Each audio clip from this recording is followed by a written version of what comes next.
राष्ट्रीयता की मिसाल थे शिवाजी।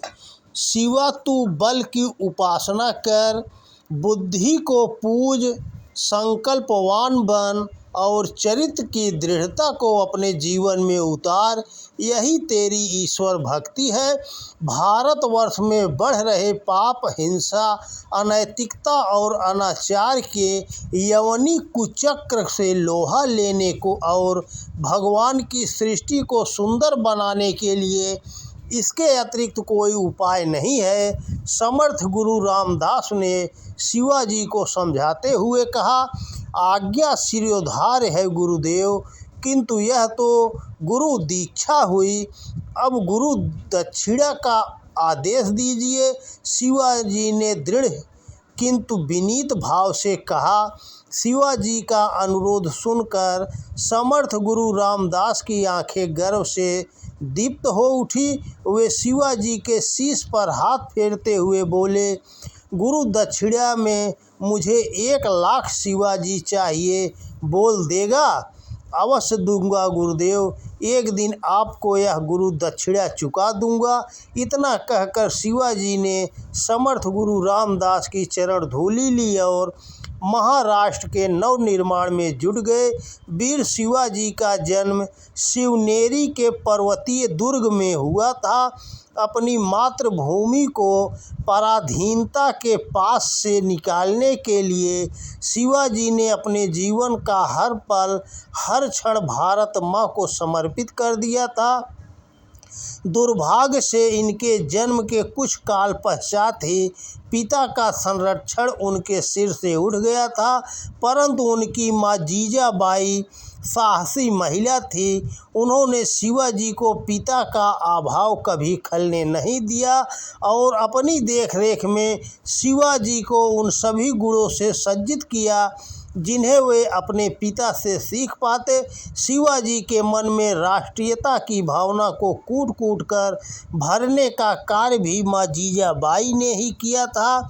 16-17 वर्ष की किशोर उम्र में ही शिवाजी के मन में सदैव ही द्वंद्व मचा रहता था कि किस प्रकार इन आतताइयों से अपनी भारत माता को स्वतंत्र करा लूँ। यद्यपि उनके पास कोई बड़ी सेना तो नहीं थी और ना ही साधनों का अंबार था, तथापि वे हिम्मत के धनी थे। उन्होंने सोचा कि बड़ी सेना इकट्ठी करने और बड़े पैमाने पर साधन एकत्र करने के लिए पर्याप्त समय चाहिए। इसीलिए क्यों न हमारे पास जो कुछ है उसी को अंजलि में भरकर भारत माँ के चरणों में समर्पित कर दिया जाए। और फिर इस तरह उन्होंने छोटे छोटे कई संगठित दलों का निर्माण किया। गांव-गांव में प्रत्येक नवयुवक के मन में धार्मिक भावनाओं एवं राष्ट्रीयता के भाव को विकसित करने के उद्देश्य से उन्होंने अपने पूरे राज्य में अनेक स्थानों पर माँ भवानी के मंदिर स्थापित किए। नित्य ही सब वहाँ भगवत भजन के उद्देश्य से एकत्र होते। एकत्रित होने वाले नवयुवकों में स्वामी रामदास राष्ट्रीय भावना जागृत करने का कार्य किया करते।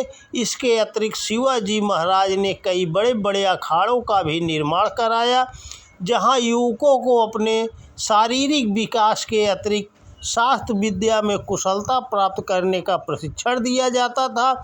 शिवाजी वहाँ सभी से संपर्क स्थापित करते, स्वयं सबको सगे भाई जैसा स्नेह प्रदान करते तथा उनके दुख कष्टों में सदा उनके साथ रहते। धीरे धीरे ये ही छोटे छोटे देवालय और अखाड़े शिवाजी महाराज के लिए सेना संगठित करने के गढ़ बनने लगे।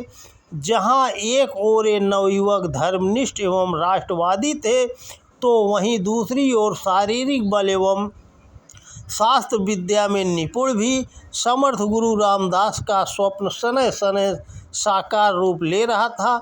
एक बार मजबूत सेना का गठन हो जाने के बाद शिवाजी ने सहस्त्रादि पर्वत पुत्रों, मालवा आदिवासियों की सहायता से एक एक करके बीजापुर सल्तनत और मुगलों के अधीन किले छीनने आरंभ किए और इस तरह अपने राज्य का विस्तार करना शुरू किया।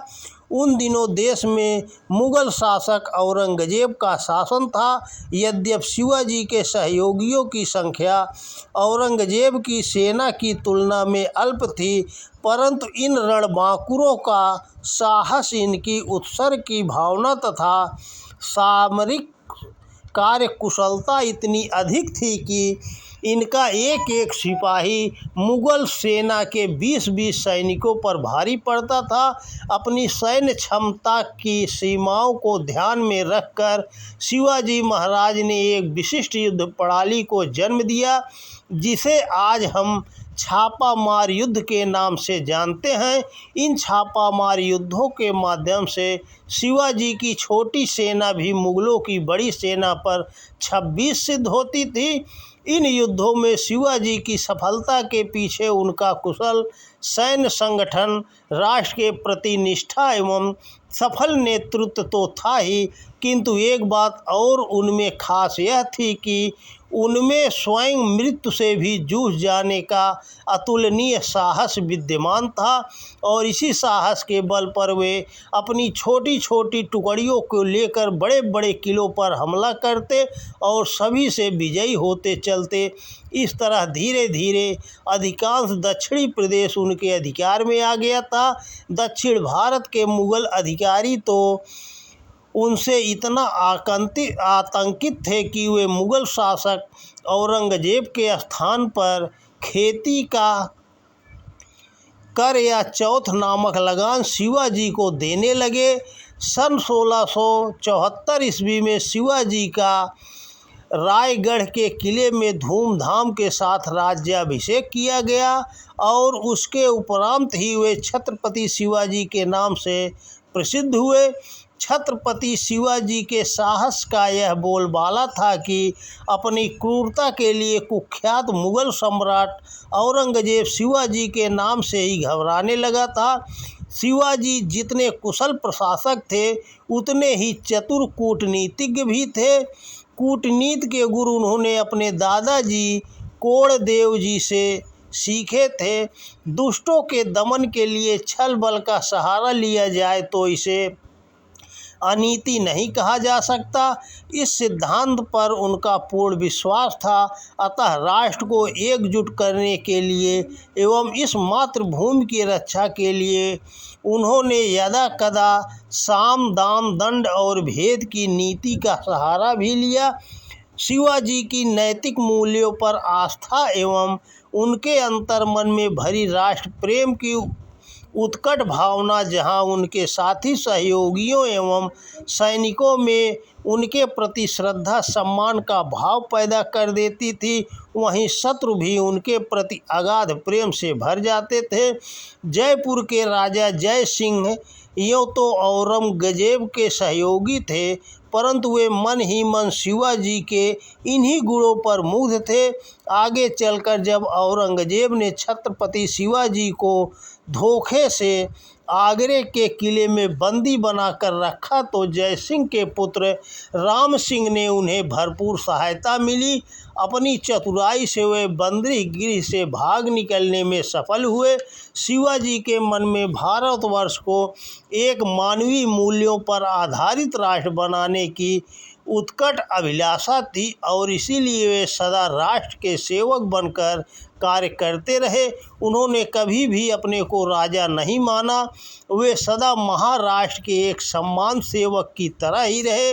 जीवन भर औरंगजेब महाराष्ट्र को दबाने की पुरजोर कोशिशें करता रहा, पर वह अपने इस नापाक इरादों में सफल नहीं हो पाया, क्योंकि शिवाजी को समय समय पर ऐसे वीर साथी मिलते रहे जो देश की रक्षा के लिए अपने प्राणों पर खेलने में जरा भी हिचकिचाते नहीं थे। ऐसे वीर रणबांकुरों में बाजीराव देशपांडे, संभाजी और तानाजी मार्सरे जैसे अनेक वीर शामिल थे। युद्ध कौशल और नीति कुशलता में ही नहीं, राज प्रबंधन के मामले में भी छत्रपति शिवाजी तत्कालीन राजाओं से निराले थे। उन्होंने वास्तव में जनता को सुशासन दिया था। उन्होंने राज्य की अधिकतम शक्ति अष्ट प्रधान मंडल के अधीन रखी और स्वयं राज के प्रतिनिधि राजा के रूप में कार्य करते रहे। राज प्रबंधनों के लिए अष्ट प्रधान मंडल की जिस परंपरा का प्रचलन उन्होंने प्रारंभ किया वही आगे चलकर महाराष्ट्र मंडल की रीढ़ बना। वे ऐसे पहले राजा थे जिन्होंने जागीरदारी व जमींदारी की प्रथा बंद करके भू राजस्व वसूल करने के लिए सरकारी कर्मचारी नियुक्त किए थे। उनकी शासन व्यवस्था पारंपरिक नहीं बल्कि मौलिक थी। इसमें उनकी प्रजा की उन्नति व जनसामान्य की समृद्धि की सुचारू व्यवस्था थी। शिवाजी ने लगातार 36 वर्ष तक शासन कर एक सशक्त महाराष्ट्र की स्थापना का स्वप्न साकार किया और अपने गुरु को दिए गए वचन के अनुसार अपने जैसे 1 लाख शिवाजी तैयार करके दिखाए। 1680 ईस्वी में शिवाजी का देहावसान हो गया, लेकिन उनका निर्भीक व्यक्तित्व और उनका राष्ट्र प्रेम आज भी लोगों की स्मृति में अंकित है। उनका जीवन चरित्र अनेक भारतवासियों के लिए एक आदर्श है। आज देश को पुनः शिवाजी जैसे वीर साहसी चरित्रवान और राष्ट्रभक्तों की आवश्यकता है और ऐसे में देश की युवा पीढ़ी को इस आह्वान को पूर्ण करने में जुट जाना चाहिए। तो दोस्तों नमस्कार, वीडियो पसंद आए तो ज़्यादा से ज़्यादा शेयर करें। जय श्री कृष्णा, राधे राधे।